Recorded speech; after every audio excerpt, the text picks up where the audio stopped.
किसी जंगल में बंदरों का एक गौल रहता था। इस जंगल में बहुत ज्यादा तादाद में फल उगते थे।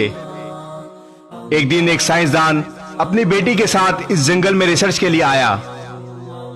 खैमा नब्ज करने के बाद साइंसदान पौधे के सैंपल इकट्ठे करने के लिए निकल पड़ा।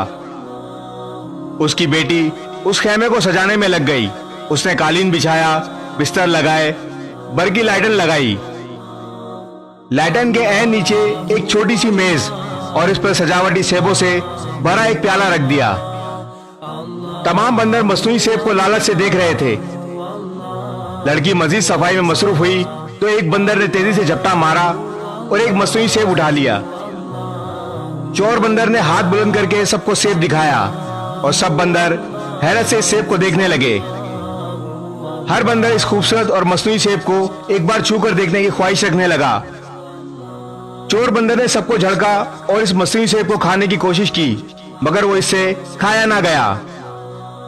चोर बंदर उस दिन कुछ ना खा सका और इस सेब को लेकर बैठा रहा। अगले दिन शाख से नीचे उतर आया। तमाम बंदर इसे एहतराम से देखने लगे क्योंकि वो सेब अभी भी इस बंदर के हाथ में मौजूद था। दूसरे बंदर फल तोड़ तोड़ कर खाने लगे। चोर बंदर के हाथ में मसनूई सेब था, इसलिए वो दरख्त पर नहीं चढ़ सका। भूख से बेहाल बंदर इतना निढाल हो चुका था कि उसको अपना आखिरी वक्त नजर आने लगा। उसने फिर सेब को खाने की नाकाम कोशिश की। आहिस्ता आहिस्ता इसकी आंखें हमेशा के लिए बंद हो गईं। जान निकलते ही इसकी गिरफ्त मसनूई सेब पर ढीली पड़ गई और वो खाली हाथ एक खूबसूरत और मसनूई सेब के चक्कर में दुनिया फानी से कूच कर गया। दुनिया की मिसाल भी इस सेब की तरह है। यहाँ से कुछ हासिल नहीं होता, मगर इसको देखने वाले इससे मुतासिर होते हैं।